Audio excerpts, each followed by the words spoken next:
Hi everyone, this is कोमल यादव। आज के class में हम लोग पढ़ेंगे डाइजेस्टिव सिस्टम के बारे में। तो डाइजेशन होता क्या है? किसी भी फूड का, जो हम फूड खाते हैं उसका जो डाइजेशन होता है, मतलब पाचन होता है, वो जो हमारे पेट के अंदर जो जिसका पाचन होता है उसमें बहुत सारे एंजाइम्स वगैरह काम करते हैं और बहुत सारे जो बाइल जूस वगैरह होते हैं, पैनक्रियाटिक जूस होते हैं, वो सब उस पर जाते हैं। तो डाइजेस्टिव सिस्टम होता क्या है? कोई भी ऐसा एंटायर सिस्टम जो कि डाइजेशन के प्रोसेस को, मतलब पाचन के प्रोसेस को करता है, उसी को हम बोलेंगे डाइजेस्टिव सिस्टम। तो डाइजेशन जो होता है एक टाइप का कैटाबॉलिक प्रोसेस होता है। कैटाबॉलिक प्रोसेस का कहने का मतलब ये हुआ कि चीज़ों का इसमें टूटना, जिसमें चीज़ों का टूटना होता है वो कैटाबॉलिक, और जिसमें चीज़ें बनती है उसको हम बोलेंगे एनाबॉलिक। ये दोनों जो प्रोसेस है ये किसके हैं? तो ये मेटाबॉलिक में ये दोनों प्रोसेस आते हैं। तो हम बात करें अगर डाइजेस्टिव सिस्टम की, तो हम जो भी हमारे लिए तो भोजन बहुत ज़्यादा आवश्यक है, बहुत नेसेसरी है ना खाना। फिर उसका डाइजेशन होता है और फिर जो भी यूज़फुल सब्सटेंस होते हैं वो हमारे बॉडी के पार्ट रख लेते हैं और जो वेस्ट होते हैं उसको बाहर निकाल देते हैं। तो चलिए देखते हैं अपने डाइजेस्टिव सिस्टम को। रिकॉर्डिंग तो हो रही है ना? तो अगर हम बात करें डाइजेस्टिव सिस्टम की, तो डाइजेशन जो है वो कहाँ से स्टार्ट होता है? तो डाइजेशन जो है ये माउथ से स्टार्ट होता है और एनस पे जाके ख़त्म होता है। तो इस सारे को क्या बोलेंगे? इस सारे को बोलेंगे, जैसे माउथ और जितने भी ग्लैंड्स वगैरह है सबको बोलेंगे एलिमेंट्री कैनाल। ये क्या है? Alimentary canal. तो इसमें ये सारे जो है, जो इस माउथ से स्टार्ट होके एनस तक है, ये इसको बोलेंगे एलिमेंट्री कैनाल।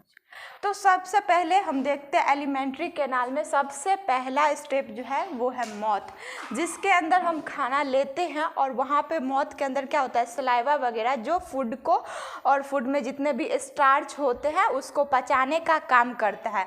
तो यहाँ पे 70% स्टार्च का जो पाचन होता है वो माउथ के अंदर ही हो जाता है। 70% स्टार्च का जो पाचन होता है वो माउथ के अंदर ही हो जाता है। फिर उसके बाद हम आएंगे तो ये देखेंगे वो मुंह के अंदर क्या होता है? माउथ क्या है? ये दोनों लिप्स से क्या है? ढके हुए हैं और ये स्लाइट लाइक ओपनिंग है। और ये जो है ये है ऑरल कैविटी। ऑरल कैविटी मतलब मुंह गुहा, जिसके अंदर खाना हम लेते हैं और उस पर क्या क्या होता है? टंग और फिर टीथ। माउथ के अंदर टंग और टीथ होता है। और ये जो टंग होते हैं हमारे, वो जो नीचे जुड़े होते हैं वो होते हैं फ्रेनुलम से। फिर अगर हम बात करें ये अपने ऑरल कैविटी की, तो इसके अंदर जो क्या आता है? Tongue and teeth. तो टीथ जो होते हैं वो तो 4 टाइप्स के होते हैं: incisor, canines, premolars and molar. उसका स्ट्रक्चर हम बाद में देखेंगे, पहले हम अपना एलिमेंट्री कैनाल देख लेते हैं। फूड का कैसे कैसे पाचन होता है, कहाँ कहाँ जाता है फूड, ये सब देख लेते हैं। तो यहाँ पे माउथ में आता है, यहाँ पे सलाइवा वगैरह होते हैं, वो स्टार्च का पाचन कर देते हैं। इसको ना डाइजेस्टिव सिस्टम जो होता है वो मैकेनिकल प्रोसेस और केमिकल प्रोसेस दोनों इसमें इंक्लूड है। केमिकल मतलब जैसे एंजाइम वगैरह एक्ट करते हैं तो उसको बोलेंगे केमिकल, और मैकेनिकल की बात करें जो माउथ में जो टीथ के द्वारा जो डाइजेशन होता है उसको हम बोलेंगे मैकेनिकल। तो यहाँ पे फूड आया ऑरल कैविटी में, और यहाँ पे होते हैं पैरोटिड ग्लैंड, हमारे कान के पास में होते हैं पैरोटिड ग्लैंड। फिर ये खाना जो है फेरिंग्स में आता है। फेरिंग्स जो होता है वो हवा और खाना के लिए दोनों कॉमन पाथ है। फूड एंड एयर के लिए, फूड एंड एयर के लिए कॉमन पाथ है ये, यहीं से होता था खाना। फिर कहाँ जाते हैं? यहाँ पे होते हैं सब मैक्सिलरी और सबलिंगुअल ग्लैंड, जो कि सलाइवा का सिक्रेशन करते हैं। फिर यहाँ से आया फूड जाता है इसोफेगस में। फूड अगर ग्लॉटिस में ना चला जाए उसके लिए ऊपर में लगे होते हैं एपिग्लॉटिस, जो कि ग्लॉटिस को ढक के रखता है और फूड को इधर जाने से रोकता है। और सांस जो होता है यहाँ से लंग्स के अंदर चला जाता है। और ये इसोफेगस है, आपको दिख रहा है इसोफेगस, यहाँ पे लगे होते हैं gastro oesophageal sphincter, gastro oesophageal sphincter. यहाँ पे है गैस्ट्रोइसोफेजियल एक्सफिंक्टर, और ये यहाँ पे खाना यहाँ पे स्टमक में आ जाता है। ये है फंडस वाला पार्ट, ये बीच वाला कार्डियक एंड लास्ट वाला पाइलोरिक। फिर यहाँ से जो एंजाइम्स वगैरह होते हैं लिवर्स में, लिवर्स जो है वो दो पार्ट में बटे होते हैं, right lobe and left lobe. तो यहाँ से जो भी एंजाइम्स होते हैं ये इधर आ जाता है, कॉमन डक्ट यहाँ पे होता है, उसके थ्रू आ जाता है। फिर यहाँ पे जो पैनक्रियाटिक जूस वगैरह होते हैं ये फिर आ जाते हैं, फिर ये फूड में मिक्सचर हो जाते हैं। यहाँ पे जो फूड होता है स्टमक के अंदर जो ये फूड है ये 4 से 5 घंटे तक स्टोर रहता है। फूड यहाँ पे 4 से 5 घंटे तक स्टोर रहता है। उसके बाद यहाँ पे पैनक्रियाटिक जूस वगैरह एक्ट करते हैं। फिर यहाँ पे आते हैं स्मॉल इंटेस्टाइन में, और स्मॉल इंटेस्टाइन के जो ये वाला पार्ट है ड्यूडेनम, और ये वाला पार्ट जो है उसको हम बोलेंगे जेजुनम, और ये वाला पार्ट जो है उसको हम बोलेंगे इलियम। तो जेजुनम, इलियम एंड ड्यूडेनम जो है ये है इसका ड्यूडेनम। पाइलोरिक रीजन के बाद जो स्मॉल इंटेस्टाइन आ जाता है, फिर वो स्टमक के पाइलोरिक रीजन के बाद स्मॉल इंटेस्टाइन आ जाता है जिसमें होता है ड्यूडेनम। फिर यहाँ से पैनक्रियाटिक जूस वगैरह ये सारे आ जाते हैं, और स्मॉल इंटेस्टाइन के अंदर हमारा कंप्लीट डाइजेशन हो जाता है। फिर यहाँ पे कंप्लीट डाइजेशन हो गया ड्यूडेनम, जेजुनम, इलियम में। फिर आया ये जो आपको दिख रहा है, ये जो धागे के समान स्ट्रक्चर दिख रही है ये है सिकम। ये है असेंडिंग, ये है ट्रांसवर्स एंड ये है डिसेंडिंग कॉलन। कॉलन जो होते हैं ये जो लार्ज इंटेस्टाइन होता है ये 3 पार्ट में बटे होते हैं, सिकम, कोलन और रेक्टम। अगर हम सिकम की बात करें तो सिकम ये आपको दिख रहा है, ये है सिकम।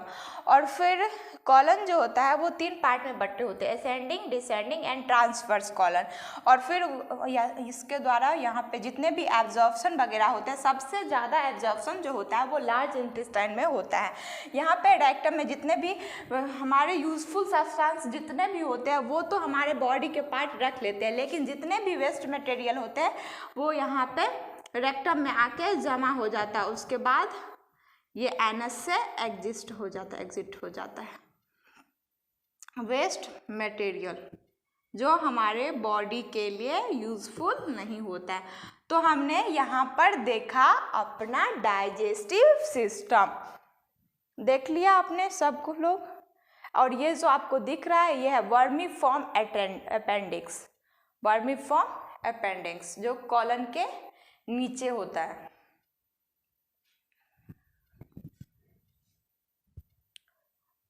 इसको नोट करें तब तक, या फिर वीडियो को पॉज करके लिखें। तो अब हम देखेंगे एलिमेंट्री कैनाल में जो सबसे पहला स्टेप आता है वो होता है मौथ। और फिर हम मौथ तो देख लिए कि वो जो होते हैं upper lips and lower lips से ढके हुए होते हैं। उसके बाद आता है ओरल कैविटी। तो हम मौथ या ओरल कैविटी में क्या पढ़ते हैं, उसमें पढ़ते हैं एक तो टंग के बारे में पढ़ते हैं और एक पढ़ते हैं टीथ के बारे में। तो टंग जो है ये आपको स्ट्रक्चर दिख रही है, यहाँ पे बोर्ड पे आपको टंग की दिख रही है। इस पे प्रेजेंट होते हैं टेस्ट बर्ड। जो भी खाना हम खाते हैं उसका जो टेस्ट होता है वो किसके द्वारा डिसाइड होता है, तो टेस्ट बर्ड, जिसको हम पैपली बोलते हैं। ये 4 टाइप्स के होते हैं। इतना ज़्यादा एनसीईआरटी में नहीं दिया गया, इतना इम्पोर्टेंट नहीं है, इसलिए हम लोग यहाँ पे नहीं पढ़ेंगे उतना। फिर टंग में ये जो होता है हाईली मस्कुलर, देखिए अपना टंग ये सिर्फ और सिर्फ मस्कुलर है, इसमें कोई भी बोन प्रेजेंट नहीं है। ये सेंसरी होता है। सेंसरी क्यों बोले, क्योंकि जो भी टेस्ट हमें पता चलता है वो किसके कारण, तो ये जीव जो चखता है उसी के कारण, तो इसलिए इसको सेंसरी बोला गया। यहाँ पे पैपली प्रेजेंट होते हैं जिसके कारण हमको टेस्ट पता चलता है कि कौन सी चीज़ का टेस्ट कैसा है। It is also helpful in sound producing. ये जो है साउंड प्रोड्यूस में हमेशा प्रोड्यूस करता है, मतलब साउंड। अगर जीव अगर हमारा अच्छे से नहीं ऊपर उठता होता तो फिर उस बच्चे का देखते नहीं तो आवाज़ कितना तोतलापन जैसे आता है, इसलिए तो यहाँ पे ना ये साउंड प्रोड्यूसिंग में बहुत बड़ा रोल प्ले करता है। और ये नीचे जो जीव हमारा होता है जुड़ा हुआ होता है उसको हम बोलेंगे फ्रेनुलम। ये है हमारा फ्रेनुलम। फिर हमने देख लिया ये टंग, ये हाईली मस्कुलर सेंसरी प्रेजेंट होता है पैपली और नीचे जुड़ा होता है फ्रेनुलम से, जुड़ा होता है फ्रेनुलम से। It is also helpful in sound producing. फिर हम टिथ के बारे में देखें तो टिथ जो होता है वो बहुत हार्ड है, बहुत ज़्यादा हार्ड, मतलब स्ट्रॉन्ग, उसको तुरंत नहीं तोड़ा जा सकता, ये मस्कुलर नहीं है, ये बहुत ज़्यादा हार्ड है। और ये जो है अपर जॉ में और नीचे वाले जॉ में होता है, मतलब ऊपरी जबड़ा और निचले वाले जबड़ा में। अगर हम टिथ की बात करें तो ये 4 टाइप्स के होते हैं, incisor, canines and premolars. Incisor का काम होता है काटने का, ये सबसे पहले जो आपको दिखता है ये टिथ, ये है इंसीजर। फिर उसके बगल में कैनाइन्स, फिर उसके बगल में जो आपको चो जिसको बोलते हैं वो होते हैं प्रीमोलर्स। तो यहाँ पे जो आपको दिख रहा है इसका काम होता है कटिंग, इसका काम पे कैनाइन्स का होता है मतलब फूड को पकड़े रखता है कैनाइन्स माउथ के अंदर। फिर प्रीमोलर्स और एंड मोलर्स जो होते हैं वो क्रशिंग, फूड को चबाने और उसको पीसने का काम करते हैं। अगर हम अपने टीथ का स्ट्रक्चर देखें तो ये आपको दिख रहा है, ये वाला रीजन है क्राउन रीजन, जो हमारा ऊपरी वाला रीजन जो दिख रहा है जिसमें दांत आपको दिखाई दे रहा है, उस पार्ट को हम बोलेंगे क्राउन। और जिसमें आपका दांत धंसा हुआ है गम के अंदर उसको हम बोलेंगे नेक। और उसके अंदर जितने भी होंगे उसको हम बोलेंगे रूट, जिसके तो यहाँ पे नर्व्स वगैरह जो होते हैं जितना भी सप्लाई करता है इसके अंदर पल्प कैविटी के अंदर, तो उसी को उस एरिया को बोलेंगे रूट। तो सबसे हमारे दांत में जो आपको जो उजला उजला दिख रहा है, ये दांत जो बाहर से दिख रहा है, उस पार्ट को हम बोलेंगे इनामेल। फिर उसके अंदर अगर हमारा इनामेल वाला पार्ट डिस्ट्रॉय हो जाता है तो पीला पीला पूरा दांत दिखने लगता है, उस वाले पार्ट को हम बोलेंगे डेंटाइन। और फिर यहाँ पे आपको ये पल्प कैविटी दिख रही है जो एपिकल फोरामेन से सारे जो नर्व्स, ब्लड वेसल्स वगैरह सप्लाई करते हैं दांतों के अंदर, ये है। और फिर ये आपको गम वाला जिसमें धंसा होता है दांत, उसको हम गम रीजन बोलते हैं। और ये जो है बाहरी लेयर, इसको हम सीमेंट रीजन बोलेंगे। और जहाँ से ये नर्व्स घुसते हैं उसको हम बोलेंगे एपिकल फोरामेन। अगर हम अपने डेंटल फॉर्मूला को देखें, दांतों के जो फॉर्मूला होते हैं, हमारे दांत कितने होते हैं, तो वो हम ना आधा अपर जॉ और आधा लोअर जॉ कर लेते हैं। ये नहीं कि पूरा ऊपरी जॉ वाला का निकालें, नहीं, ये जो half upper jaw and half lower jaw का फॉर्मूला होता है, लोअर जॉ का फॉर्मूला। तो अगर हम एडल्ट ह्यूमन में देखें तो ये 2 1 2 3 2 1 2 3, ये है इंसीजर, ये है कैनाइन, ये है प्रीमोलर एंड ये है मोलर। प्रीमोलर जो होते हैं वो वयस्कावस्था में आते हैं, वयस्कावस्था मतलब एडल्टहुड में। लेकिन अगर हम बच्चों के दांत के फॉर्मूला देखें तो वो होते हैं 2 1 0 2 2 1 0 2, अपर jaw and lower jaw, half upper jaw, पूरा नहीं हाफ। तो उसमें जो होते हैं प्रीमोलर्स नहीं आए होते हैं और एक मोलर्स नहीं आए होते हैं। Thank you all of you. आगे हम देखेंगे अगले लेक्चर में, तब तक के लिए इतना आप नोट कर लें। हमारे चैनल को अगर आपने सब्सक्राइब नहीं कर रखा है तो चैनल को सब्सक्राइब करें, वीडियो को लाइक करें, शेयर करें।